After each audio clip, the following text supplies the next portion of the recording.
and he's the author of the book, The Innovative CIO, and he has even shared the stage with Richard Branson. Andy, it's great to have you with us today. It's so good to be here. Thank you for having me. Awesome. I'd love to explore your leadership journey. You know the topic is leadership, Andy. When you look at your clearly successful career that you've had and reflect on that, what do you think are some of the ingredients for that success? What are some of the things that brought you to where you are? Yeah, it's a really good question to start on, isn't it? I think one of the things that really drew me and has propelled me into my leadership success, a couple of things. One, I think it's just a love for technology. I'm a technology leader and I love technology for its own sake. So I'm always interested looking at different technologies, trying to understand more about it, trying to help other people understand more about it. So I think that inherent passion for technology has stood me well throughout multiple different roles and successions. I think attached to that is just an almost infinite level of curiosity. I'm a lifetime learner.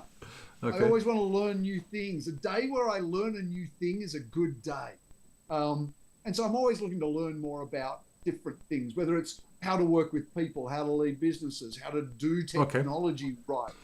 And I think the third one is just being a human being, understanding how people work. One of my early studies was around psychology and communication, and just understanding how different people work and how different people collaborate and communicate. Working with that, I think, has helped me understand people, be a more empathetic leader, and I think that's helped me to be a more productive and effective leader. So I think there are a couple of things which would come to mind. Yeah, that's a couple of things. Let me dig into a couple of them. Passion for technology. How do you keep it alive? How do you stay on top of that? How do you keep that fire burning? Oh, look, mate, I can't not. This is coming. Okay. I love the tech. I mean, I'll tell you right now, sitting on my desk, I've got 4 screens and 3 computers. I've got a new Raspberry Pi that I just bought that I'm playing around with around my home automation systems. I've got a portable tablet over here. I just love the technology. I play with it all the time. I like cycling. I like skiing. So, of course, I've got a cycling computer and I've got GPS on my ski helmet.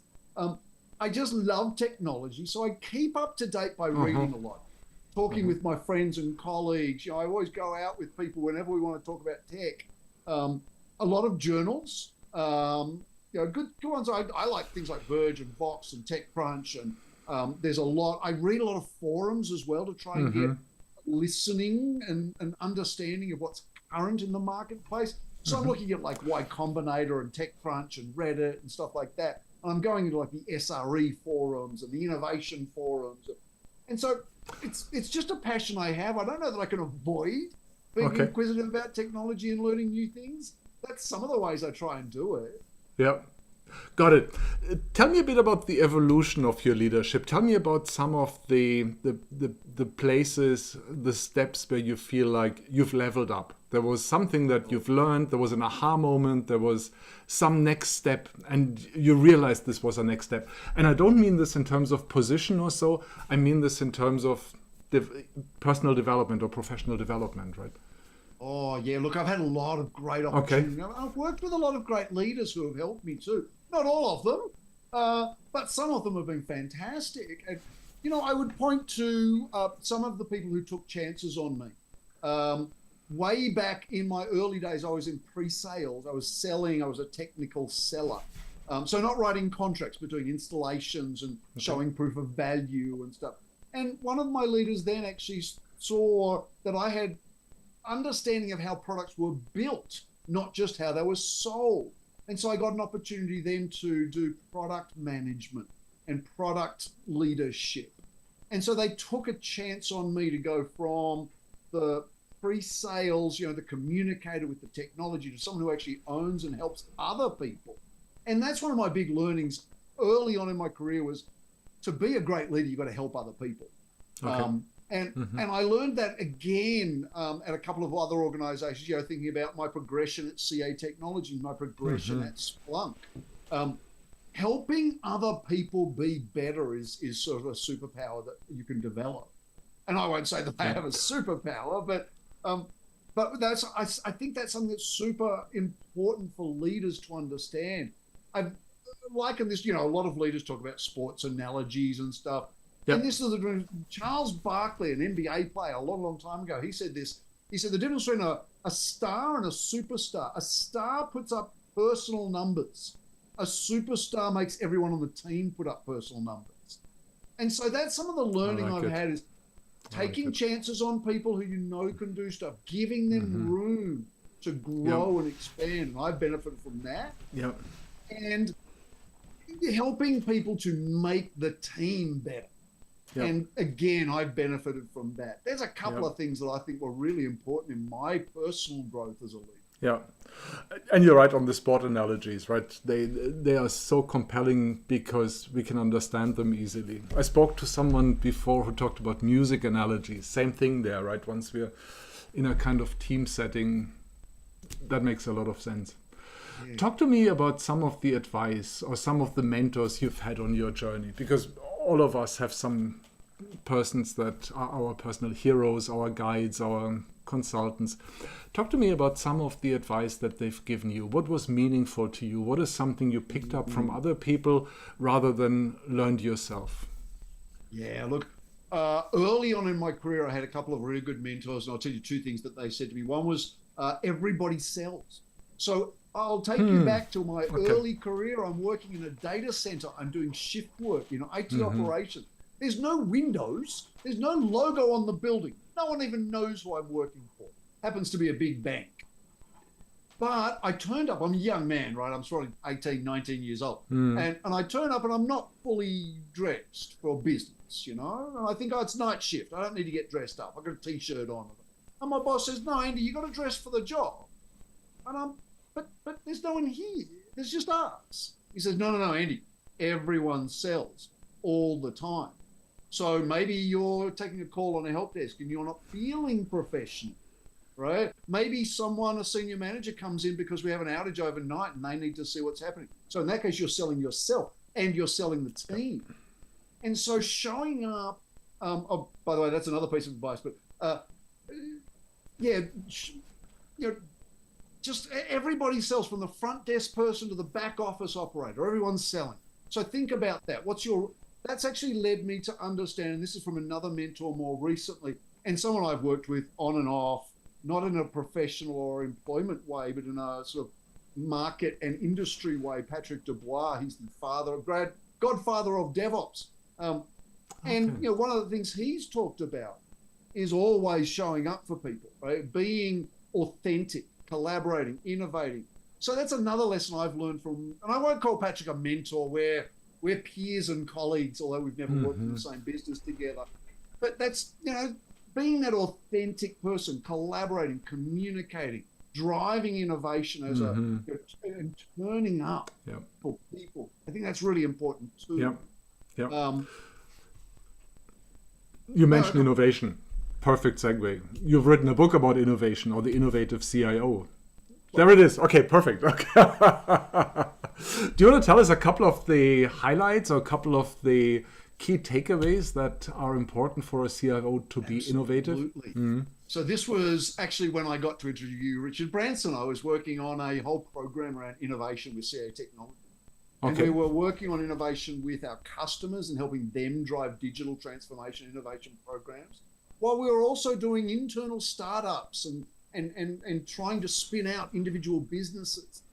And so I studied innovation. I looked at lots of different innovators and wrote some of their stories in this book. Not really my stories. I worked more as a transcriber to tell other people's stories of people from, Vail Resorts, from Target, from Kodak, and stories of failure as well, by the way, because this is one thing, actually two things I learned from my studies of innovation. One, the story of innovation is the story of failure. You must be able to tolerate failure if you want to be an innovator. 95% of Silicon Valley startups fail. Most innovation is not successful. So you've got to be able to deal with those failures if you want to be an innovator, and accept people trying but fail fast, fail forward, fail cheap, and fail small. You don't want to have big failures, little failures that help you learn and iterate. So that's one thing I learned. The other thing I learned is that innovation is fundamentally hard work. It's not light bulb moments. It's people with experience understanding the systems and what can be better, and trying and iterating and gating and working. Innovation is not light bulb moments. Innovation is a lot of people doing a lot of hard work. Yeah. You say it's about other people, other innovators. Is that the thread that you see running through the work they do, through their success strategies? Yeah. These are the commonalities. Commitment to the process. And belief in themselves, and tolerance for failure as a way to learn and get better. These sorts of things I've seen in innovators, and people like Branson and others, this consistent inquisitiveness, the consistent work ethic, and just the ability to keep moving forward through failure. It's a lot of discipline, right? Sometimes people believe it's the aha moment that makes innovation, and in reality, it's the discipline and the process that's absolutely needed. Joseph. I like to say, and I've been quoted on this, ideas are easy, execution is hard, right? And I run innovation programs. Filling the funnel full of ideas is awesome, but then you've got to do the hard work of figuring out which one do I back, which one do I give budget to. How do I say no to 1,000 good ideas? So Steve Jobs, you can think about Steve Jobs in a lot of different ways, but one of the things he said is that innovation is saying no to 1,000 good ideas, because you've got to focus and prioritize. So some of those things are really challenging. Great. Now, we talked about your leadership journey by looking at the past. I would love to take a look at the current time at the moment. So when you look at where you are at the moment, knowing that there is progress, we are all growing, right? You talked about curiosity and learning. What are the things where you feel like you're not quite there yet? What are the things where you feel like, sure, there is a high level of skill, but maybe it's not mastery yet, or maybe it's not as good as it could be? What are those areas for you, Andy? Yeah, Joseph, look, I come from a technology background. I say this all the time, technology is easy, people are hard. My mastery of technology is fine. I'm good with cloud and DevOps and automation and AI and a bunch of stuff. Where I continue to grow, and I want to learn every day, is in working with people. Some of my work in DevOps has been really powerful for me in terms of understanding ways to work with people and collaboration, what it means to work together and innovate, what it means to have diverse inputs of opinions, and what it means to empower people to have ideas and to execute on those ideas. People are the most complex systems I've ever been engaged with. And I've been engaged with a lot of complex systems. But I always try and learn more about people. As a technologist, I think we could all learn about people a bit better. And some of the techniques, by the way, I've learned. Things like some of the psychosocial analysis techniques like DISC, to understand, how do people communicate? How do they communicate when they're under pressure? How do I communicate with this person in a way that they're going to hear me and what I'm saying? And how do I ask them to communicate with me so that they feel like they're being heard? So these sorts of things around human contact and communication and collaboration, they're the things I'm trying to develop and always learning more about. Yeah, awesome. And same in innovation, right? They are the difficult parts. It's very often not the technology, it's the people. Yeah, awesome. Now, let's take a look into the future and assume we have a crystal ball, maybe a cloudy one.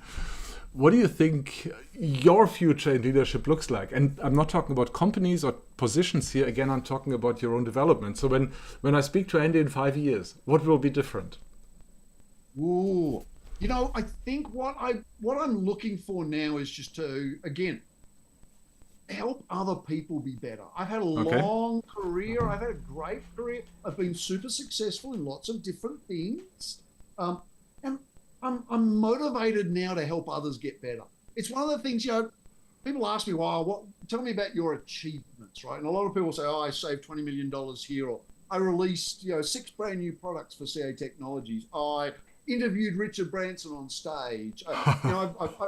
These are great achievements, but the things I'm really, really proud of, my people who got promoted, the people who used to work for me who are now C-level executives at their own company, engineers that I helped to understand topics or concepts who are now founders. These are the successes that I feel like I can crow about. When I've made other people better, when I've lifted up my team, that's when I felt a huge amount of satisfaction. And so that's what I hope for the next 5 years, that's what I'm doing. I love it. This almost sounds like an excellent interview question, right? Asking someone, what are you most proud of? And if you get the answer in terms of projects or revenue or, I don't know, company value, whatever you might think, right?